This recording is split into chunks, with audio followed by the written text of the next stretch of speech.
Hey everybody, this is Andre here with the Kevin Breeze channel, and this is camera tips and tricks for the OnePlus 9 Pro. In this video, I'm going to be going over some different camera features on this phone that you might not know about. Let's get started. So the first thing I want to show you is how to get grid lines on the frame of the camera. This is actually really easy to do.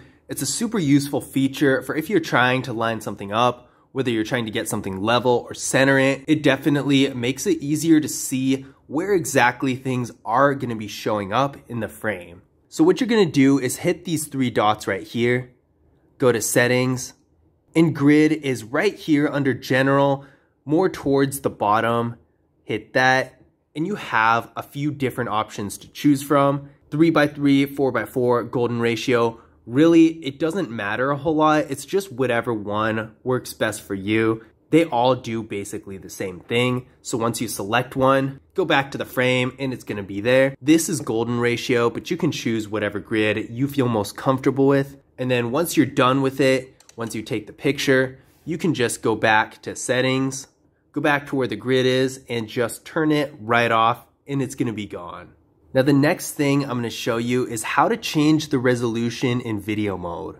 This phone has an extremely powerful video camera, able to shoot up to 8K. So being able to change the resolution is going to be a real important thing if you're going to be shooting a lot of videos. So we're going to go to video mode and go up to these dots right here. And now you can see the resolution here. Currently it is in 4K, but you can set it to 1080p or 8K depending on which one you want to use. You can also change the frame rate. You can shoot in 1080p or 4K up to 120 frames per second, and 8K can only go up to 30 frames per second. So if you do want to use 8K, just keep in mind that you're going to want this to be kept in 30. Otherwise, it's not going to go to 8K.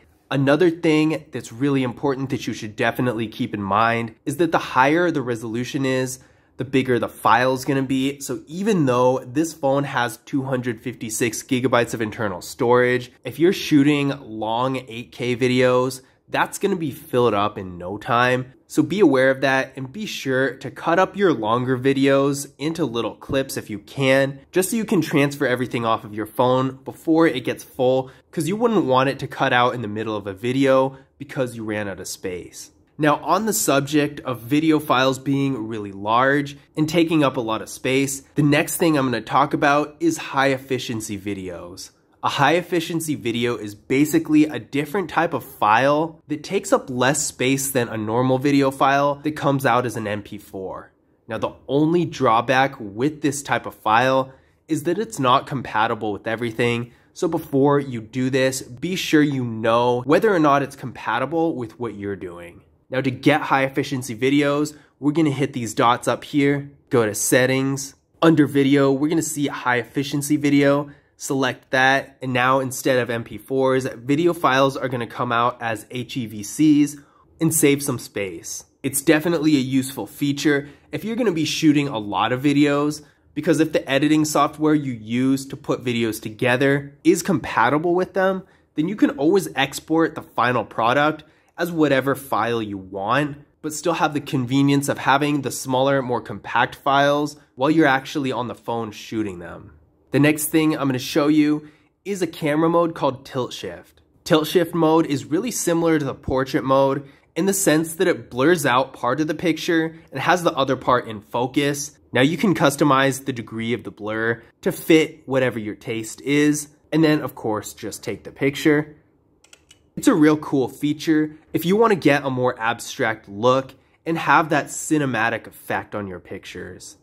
The next thing I'm going to show you is macro mode. Now usually macro mode is an actual mode either down here, or depending on the phone, it might be in the more section if the phone has one. But on this phone, there's not specifically a mode for it. It's actually activated with this little icon right here. You're going to want to hit this, and now macro mode is activated. And when you are in macro mode, be sure you're close enough to the subject to get the proper focus. So around 1 to 1.5 inches. And there we go. This is a picture taken with the macro camera. Real nice looking. The next thing I'm going to show you is high res photos. what a high-res photo is basically a super detailed picture that you would take in basically perfect lighting. To get a high-res picture, you're gonna hit these dots when you're in camera mode and simply toggle this on. Now again, keep in mind that you basically need studio quality, perfect lighting in order to get the most out of a high-res picture. This is really meant to get a super professional picture, and if you're in a casual setting that might not have that good of lighting, you're not really gonna benefit from this mode, and you're better off in regular photo mode at that point.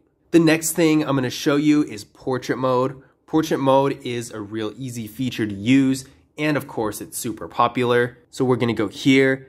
Now we're in portrait mode. Now for portrait mode, in order to get the best picture you can from this effect, make sure that you're between 2 and 7 feet away. Any less or any more, and it's not gonna show up properly. And notice how this zooms in quite a bit. Now, in a lot of phones, like the iPhone, for example, you're kind of stuck with it like this and you can't really do anything about it. But with this phone, you can actually hit this button right here and it's gonna widen the angle so you have more space to work with. Now, there aren't really any special modes with this portrait mode on this phone. There's some phones where you can control the degree of the blur or add different studio looking effects to the portrait mode. This one is a little basic. It doesn't have any of that kind of thing, but it does work really well. And the image is super high quality. So I think that actually makes up for it. The next thing I'm gonna show you is how to shoot a burst photo. In a lot of phones, all you need to do is press and hold the shutter, which technically that is what you do on this phone too, but you can't do it like that right away because by default, when you press and hold the shutter, all it's gonna do is shoot a video, which is not ideal if you're trying to take a burst photo. So in order to change this, we're gonna go to these dots, settings, and right here where it says long press shutter, we're gonna hit that. By default, it's set to record video. We're gonna change that to take burst photos. And now when I press and hold the shutter, it's gonna take a burst photo instead. In case you don't know, a burst photo is basically a collection of photos taken in rapid succession. And by pressing here, you can go through the burst photo and see which one you actually wanna keep. And the interesting thing about this phone is it actually says on here which photo is the best and defaults to that one as the main photo in the burst. I haven't seen any other phones do that before, so I think that this is a real cool feature that's unique to the OnePlus 9 Pro. The next thing I'm going to show you is how to get to the ultrawide camera. The ultrawide camera is a super useful feature that has a lot of different applications, and it's one of my favorite camera modes on any smartphone. So all you need to do is hit this button with the 3 trees, and it's going to activate ultrawide mode. And then when you want to go back to your regular mode, you can just hit the middle again. And as a side note, this single tree button zooms in to 3.3x. So if you ever need to get a close-up photo, you can do this as well. In addition to that, this phone's camera has a lens that zooms in with real good quality. So if you don't want to use your macro camera for whatever reason, you can use this camera instead. And with the zoom, the quality of the image is just as good as the macro camera, if not even a little better. Now, the last feature I'm going to show you guys is a real fast way to open your camera. Say you're in a different app, somewhere that's not the home screen with the camera app just right here. So if we're on something like Google Chrome and you want to access your camera quickly, all you need to do is double tap the power key. By default, the feature is active, but sometimes it's going to come up with this message unless you want it to say always. We're going to hit that. And now the camera is open. And once you hit always on that little message that comes up, it's going to do it like this every time. So let's go back to Google Chrome. Say you're looking at something on the internet and you want to open your camera fast right now, double tap the power key and it's going to go right to the camera. So fast, so easy. One of the best features that these Android phones have these days is this one. And luckily with the OnePlus 9 Pro, it's actually even easier than some other phones because other phones sometimes have a bunch of weird little options, whereas this phone, it's just defaulted to opening the camera, and that's pretty much it. That's all you really need. So I really like that. But this is camera tips and tricks for the OnePlus 9 Pro. I hope you guys enjoyed the video, and hopefully you found these tips and tricks useful as well.